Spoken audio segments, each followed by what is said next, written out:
Em nome do Pai, do Filho e do Espírito Santo. Amém. Ave Maria, cheia de graça, o Senhor é convosco. Bendita sois vós entre as mulheres e bendito é o fruto do vosso ventre, Jesus. Santa Maria, Mãe de Deus, rogai por nós, pecadores, agora e na hora de nossa morte. Amém. Segundo o princípio, a obra da Santíssima Trindade em Maria. Deus Pai juntou todas as águas e chamou-as mar. Juntou as suas graças e chamou-as Maria. Este grande Deus tem um tesouro ou celeiro riquíssimo, onde encerrou tudo o que tem de belo, de resplandecente, de raro e precioso, incluindo o seu próprio Filho. E este tesouro imenso não é outro a não ser Maria, a quem os santos chamam o tesouro do Senhor, de cuja plenitude os homens são enriquecidos. Olha que coisa linda que São Luís está dizendo. Deus Pai juntou todas as águas e chamou-as mar. Juntou as suas graças e chamou-as Maria. Porque em Maria está contida toda a graça de Deus, toda a beleza. Maria é um tesouro de Deus. A Virgem Santíssima é um tesouro escondido de Deus, oculto ao mundo, oculto aos anjos, oculto ao diabo, oculto ao pecado, para que somente Deus a visse como ela é de fato. Só Deus conhece perfeitamente o seu tesouro. Só Deus conhece plenamente o seu tesouro. Portanto, todas as graças de Deus estão em Maria Santíssima. É o que nós vimos anteriormente, que ela é medianeira de todas as graças passam pela Virgem Santíssima. Deus Filho comunicou à sua mãe tudo o que adquiriu pela sua vida e morte, os seus méritos infinitos e as suas admiráveis virtudes. Fê-la tesoureira de tudo o que o Pai lhe deu como herança. E assim, é por meio de Maria que aplica os seus méritos aos seus membros, que comunica as suas virtudes e distribui as suas graças. Ela é o seu canal misterioso, o seu aqueduto, por onde faz passar suave e abundantemente as suas misericórdias. Deus fez de Maria, em Jesus, por Jesus, a tesoureira de todas as suas graças. Aquela que ordena, aquela que toma conta, aquela que dispensa. Ela é um canal por onde a graça de Deus passou e passa para alcançar a humanidade, para alcançar o mundo. Se por este aqueduto, por este canal de graça, Deus veio ao mundo, também é por este mesmo canal que Deus abençoará o mundo. Que Deus tocará o mundo, que Deus tocará a sua vida, que Deus tocará a sua casa. Quer uma graça? Esta graça vem por Maria Santíssima. Recebeu graças na sua vida? Todas essas graças vieram por Maria Santíssima. E mesmo que disséssemos que todas as graças hoje não passam por ela, só podemos ter graça porque um dia o autor de toda graça passou por ela. Todas as graças passam por Maria Santíssima. É a tesoureira do Senhor. Deus Espírito Santo comunicou a Maria, sua fiel esposa, os seus dons inefáveis, e escolheu-a para dispensadora de tudo quanto possui. Deste modo, ela distribui a quem quer, quanto quer, como e quando quer todos os seus dons e graças, e nenhum dom celeste é concedido aos homens sem que passe por suas mãos virginais, porque tal é a vontade de Deus, que quis que tudo recebamos por Maria. Desta forma, é enriquecida, elevada e honrada pelo Altíssimo, aquela que durante toda a vida se fez pobre, se humilhou e escondeu até o mais profundo nada em sua extrema humildade. São estes os sentimentos da Igreja e dos santos padres. Deus Espírito Santo derramou todos os seus dons inefáveis em Maria. E além de derramar, ele escolheu a Virgem Santíssima para ser a dispensadora dos seus dons inefáveis. Tudo, por isso que a gente diz que todas as graças passam por Maria. Até os dons do Espírito Santo, até as virtudes do Espírito Santo passam pela Virgem Santíssima, que foi a sua esposa fecunda, que foi a sua morada fecunda, que foi aquela que foi envolvida pela sua sombra, pelo seu poder. Por isso, até os dons do Espírito Santo que os homens têm, que os homens recebem, passam pela Virgem Santíssima. Até os dons espirituais, os dons do Espírito Santo que os protestantes têm, passam pela Virgem Santíssima. Sem a Virgem Santíssima não existe nenhum dom do Espírito Santo, nenhum derramamento do Espírito Santo. Por isso que a Virgem Santíssima estava no cenáculo com os apóstolos. Porque o Espírito Santo é doado a nós também por ela. Também por esta Virgem singular. Jesus, filho de Maria. Jesus é filho de Maria. Visto que a graça, isto é importante, entenda isto. Visto que a graça aperfeiçoa a natureza e a glória aperfeiçoa a graça, é certo que nosso Senhor no céu é ainda tão filho de Maria como foi na terra. Conservou, portanto, a submissão e a obediência do mais perfeito de todos os filhos para com Maria, a melhor das mães. Cuidemos, porém, de não ver nesta dependência rebaixamento algum de Jesus ou alguma imperfeição. Maria, estando infinitamente abaixo do seu filho, que é Deus, não se lhe impõe como uma mãe da terra o faz a seu filho, que lhe é inferior. Olha que coisa bela. A graça aperfeiçoa a natureza e a glória aperfeiçoa a graça. Por isso, Jesus no céu não deixa de ser filho da Virgem Maria, que é mãe de Deus, que é mãe do Senhor. Se nós pegarmos os exemplos bíblicos, vamos olhar Jesus contando uma parábola. Jesus disse que o rico estava no Sheol, estava no inferno, e o pobre Lázaro estava no seio do pai Abraão.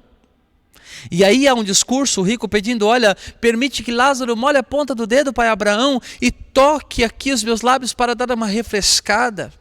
Não, há um abismo. Quem está aí não pode vir para cá, quem está aqui não pode ir para aí. O que eu quero te dizer? Jesus contando esta parábola, que Abraão continua no céu sendo o pai da fé. Ainda é visto como o pai da fé. Vê como Deus não muda de proceder. O rico o reconhece como o pai Abraão, mesmo no inferno. Portanto, não é de se esperar que a Virgem Santíssima no céu também seja vista como mãe de Jesus, mãe do Salvador, mãe do Senhor, mãe daquele que veio para salvar. Por isso, não muda, pelo contrário, aperfeiçoa.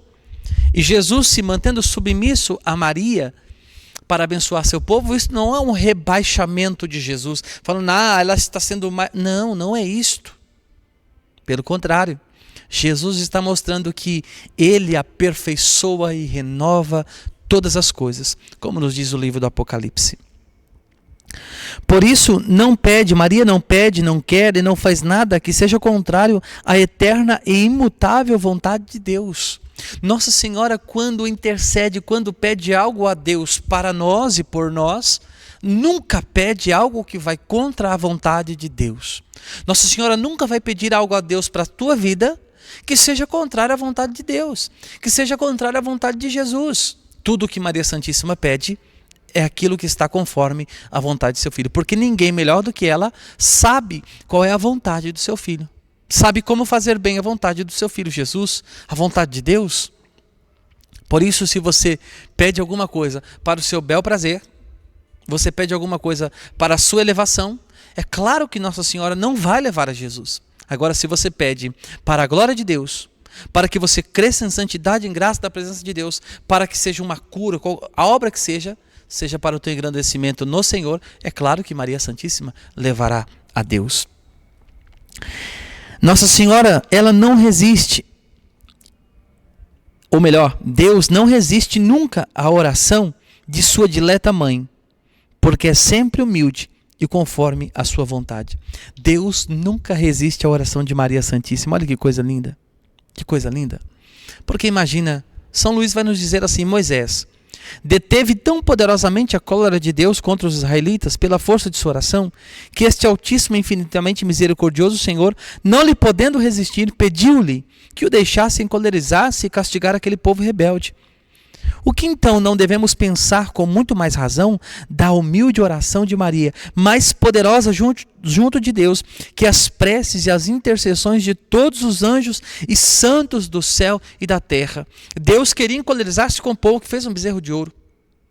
E Deus, por causa da oração e intercessão de Moisés, não se encoleriza com o povo, não usa de cólera.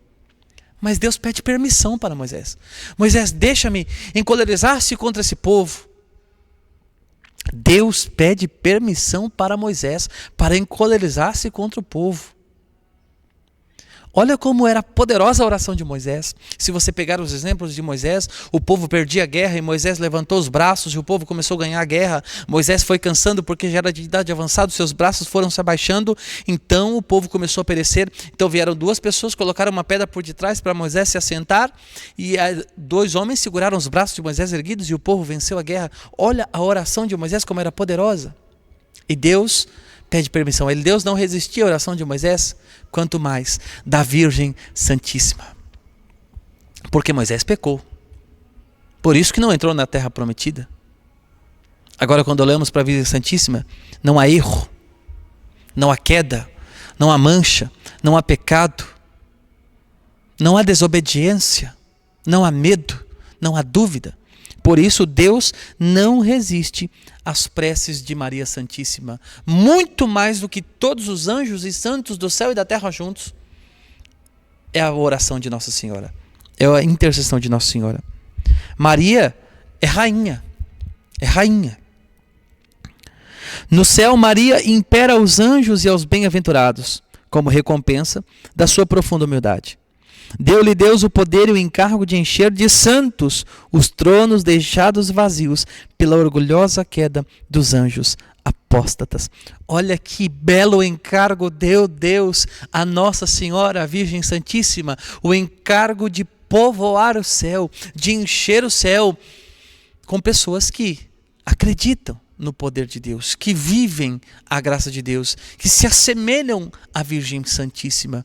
E é lindo isso que São Luís diz, porque Deus deu a Maria o encargo de colocar pessoas no lugar que foi deixado pelos anjos rebeldes, apóstatas, que abandonaram a glória, que se rebelaram contra Deus. É aí que a Virgem Maria quer te colocar no céu. Por isso esta consagração é tão perfeita e tão profunda. Porque eu estou dando a minha vida à Virgem Santíssima para que ela me coloque neste lugar. O lugar abandonado pelos anjos rebeldes, por aqueles que abandonaram a glória. Deus por Pai, Maria por Mãe. Como na geração natural e corporal há um pai e uma mãe, assim também na geração sobrenatural e espiritual há um pai, que é Deus, e uma mãe, que é Maria. Todos os verdadeiros filhos de Deus e predestinados têm a Deus por pai e a Maria por mãe. E quem não a tem por mãe, não tem Deus por pai. Quem está dizendo isso é um santo da igreja, com um escrito que teve aprovação da igreja, com um escrito que foi o livro de papas e de santos. Papa João Paulo II se consagrou a Nossa Senhora por este método, com esses escritos, o Padre Pio e tantos outros santos e papas. Portanto, olha o que está dizendo São Luís, que na natureza corporal e na sobrenatural e espiritual há um pai que é Deus e uma mãe que é Maria. A Virgem Santíssima não é só uma mãe natural, mas é também uma mãe sobrenatural, uma mãe espiritual. Por isso que nós ainda agora a chamamos de Mãe de Deus, Mãe do Senhor. Mãe do Senhor. E São Luís diz que quem não tem Maria por mãe, não tem Deus por pai. Pode até dizer, Deus é meu pai, mas se não tem Maria por mãe, não tem Deus por pai de verdade. E São Luís vai dizer algo muito belo e importante. Olha o que diz São Luís. Eis porque os réprobos, como os heréticos, os cismáticos, que odeiam ou olham com desprezo ou com indiferença a Santíssima Virgem, não têm Deus por pai, ainda que disso se gloriem, porque não têm Maria por mãe. Pois se a tivessem por mãe, honrá-la-iam e amá-la-iam, como um verdadeiro e bom filho ama e honra naturalmente sua mãe que lhe deu a vida. O sinal mais infalível e indubitável para distinguir um herético, um homem de má doutrina, um réprobo, de um predestinado, é que o herético e o réprobo não têm senão desprezo ou indiferença pela Santíssima Virgem. Com suas palavras e exemplos, abertamente ou às ocultas, esforçam-se por lhe diminuir o culto e o amor. Isso por vezes sob belos pretextos. Meu irmão, minha irmã, te confesso uma coisa. Que eu era um réprobo, que eu era um herético, um cismático. Porque hoje eu estou falando para você desta consagração que um dia eu condenei. Que um dia eu disse que era vã, que era tola, que não precisava disso. E eu entendo que eu era um réprobo porque um réprobo, um cismático, um herético, é aquele que tem indiferença pela Virgem Santíssima. E eu não percebia quanta indiferença eu tinha pela Santíssima Virgem. O como eu a desprezava e não amava ela de fato. Porque muitas pessoas dizem amar a Virgem, mas são indiferentes a ela. Por quê? Porque não a conhecem e não se deixam ser conhecidos por ela. Por isso é preciso amar a Santíssima Virgem como um predestinado. Como alguém que não vive indiferente à Virgem Santíssima, mas lhe honra de todo o coração e de toda a alma. Um homem nasceu dela. Olha que coisa linda. Diz o Espírito Santo. Segundo a explicação de alguns santos padres, o primeiro homem que nasceu de Maria foi o homem-Deus, Jesus Cristo. E o segundo é um homem impuro, filho de Deus e de Maria por adoção. O que significa isso? Não é que Maria naturalmente teve outro filho. O primeiro filho nascido de Maria é Jesus, puro, santo Deus, verdadeiro de Deus verdadeiro. O segundo filho, nascido de Maria impuro, sou eu. É você. Somos nós. Nós nascemos da Virgem Maria com Jesus. Todo aquele que é um novo homem, uma nova criatura que nasceu da água e do Espírito, nasceu da Virgem Maria. Nasceu da Virgem Santíssima.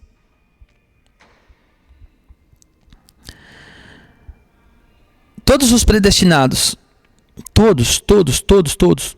Jesus Cristo, o segundo, é um homem puro que somos nós, filho de Deus e de Maria por adoção. Se Jesus Cristo, cabeça dos homens, nasceu dela, todos os predestinados, membros desta cabeça, também dela devem nascer por uma consequência necessária. Imagina, São Paulo diz que Cristo é a cabeça da igreja e nós somos os membros. Agora, isso precisa nos fazer pensar. A cabeça nasceu da onde? Jesus Cristo? De Maria, da Virgem Santíssima. Pode uma mãe dar à luz a um filho e ser mãe só da cabeça e não da perna, do braço, do coração, dos membros todos? Não. Uma mãe que deu à luz a cabeça é também a mãe dos membros. E São Paulo diz que você e eu, nós somos os membros de Cristo. Cristo é a cabeça. Se Cristo é a cabeça e nós somos os membros, todos nós, membros do corpo místico de Cristo, somos filhos da Virgem Santíssima. Somos filhos da Virgem Maria. A mesma mãe não pode dar à luz a cabeça, ou o chefe sem os membros, nem os membros sem a cabeça. Isso seria uma monstruosidade da natureza. Do mesmo modo, na ordem da graça, a cabeça e os membros nascem também de uma só mãe. Se um membro do corpo místico de Cristo, quer dizer, um predestinado, nascesse de outra mãe que não fosse Maria, que gerou a cabeça, não seria um predestinado nem um membro de Jesus Cristo, mas sim um monstro na ordem da graça. Ninguém é membro da igreja, do corpo místico de Cristo, sem nascer da Virgem Maria. Se viesse de outra forma, seria uma monstruosidade na vida de graça. Até os protestantes, de alguma forma, nasceram na Virgem Maria. Mesmo aqueles fiéis, aqueles que nasceram nas igrejas protestantes. Agora, aquele que um dia foi católico e foi para a igreja protestante, ele deve arrepender-se. Agora, aquele que nasceu protestante, cresceu numa igreja protestante, de alguma forma, a Virgem Maria derramou sobre ele as suas graças, as graças de Deus. Se algum fiel tem Jesus Cristo formado no seu coração, pode dizer ousadamente, graças a Maria. O que eu possuo é fruto e obra sua, e sem ela não o teria. Se temos a Jesus, devemos dizer, graças a Deus, que operou sua vontade, graças à Virgem Maria, que cooperou com a vontade de Deus, que aceitou a vontade de Deus, que aceitou o plano de Deus e que ainda hoje aceita a vontade de Deus, intercedendo por nós e alcançando para nós as graças de Deus. Santo Agostinho, ultrapassando-se a si mesmo e a tudo o que eu acabo de dizer, afirma que os predestinados, para se tornarem conformes à imagem do Filho de Deus, vivem neste mundo escondidos no seio da Santíssima Virgem. Lá são guardados, alimentados, sustentados e criados por esta boa mãe, até que ela os gere para a glória depois da morte. Este é propriamente o dia de seu nascimento, pois é assim que a igreja chama a morte dos justos. Ó mistério de graça, escondido aos réprobos e tão pouco conhecido dos predestinados. Como nós conhecemos pouco isso? Santo Agostinho está dizendo que para nos formar, para tornar os predestinados nós, como imagens perfeitas de Jesus, o Senhor nos esconde no ventre da Virgem Maria. Porque o que é o ventre? É o lugar de formação. Ali está uma criança sendo formada, os braços sendo formados, os órgãos sendo formados, até que nasça. Até que esteja perfeito e nasça. Assim somos nós para entrar no céu. Estamos sendo formados e gerados no ventre ditoso de Maria, para que um dia nós nasçamos para entrar no céu, para entrar no reino de Deus. Algo lindo do tratado é: Maria produziu com o Espírito Santo a maior maravilha de quantas existiram ou existirão.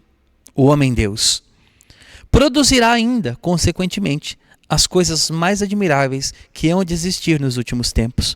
A formação e educação dos grandes santos que hão de vir ao mundo estão-lhe reservadas, pois só esta Virgem singular e miraculosa pode produzir, em união com o Espírito Santo, coisas singulares e extraordinárias. Se a união do Espírito Santo com a alma esposa de Maria produziu o homem-Deus, nosso Senhor e Salvador Jesus Cristo, a união de Maria com o Espírito Santo numa alma produzirá um santo. Produzirá um santo. Quer ser santo, quer tornar-se santo, este ofício foi conferido a Nossa Senhora e ao Espírito Santo na alma do predestinado. Quando Maria Santíssima está numa alma e o Espírito Santo a encontra numa alma, o Espírito Santo vem e faz morada e torna esta alma santa. É isso que diz São Luís. Tendo o Espírito Santo encontrado numa alma, o Espírito Santo, seu esposo, voa para lá, entra plenamente e comunica-se esta alma abundantemente, e na mesma medida em que ela dá lugar a Maria, a mesma medida que você der lugar a Maria na sua alma, é a mesma medida que o Espírito Santo encherá a tua alma de bens celestes, de dons, de graças.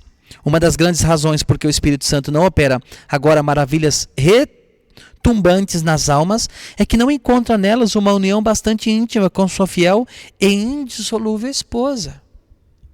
As pessoas não estão vivendo cheias do Espírito Santo porque na sua alma não existe a Virgem Maria. Não são devotas da Virgem Maria, não são amantes da Virgem Maria. E por isso as suas almas estão vivendo vazias do Espírito Santo.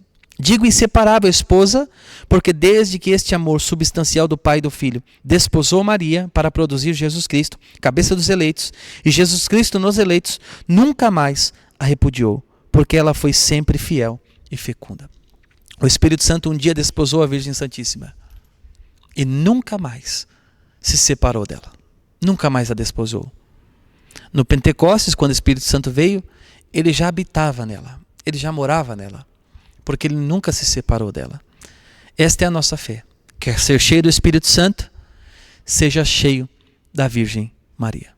Ave Maria, cheia de graça, o Senhor é convosco. Bendita sois vós entre as mulheres, e bendito é o fruto do vosso ventre, Jesus.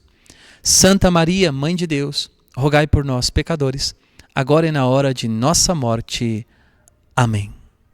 Em nome do Pai, do Filho e do Espírito Santo. Amém.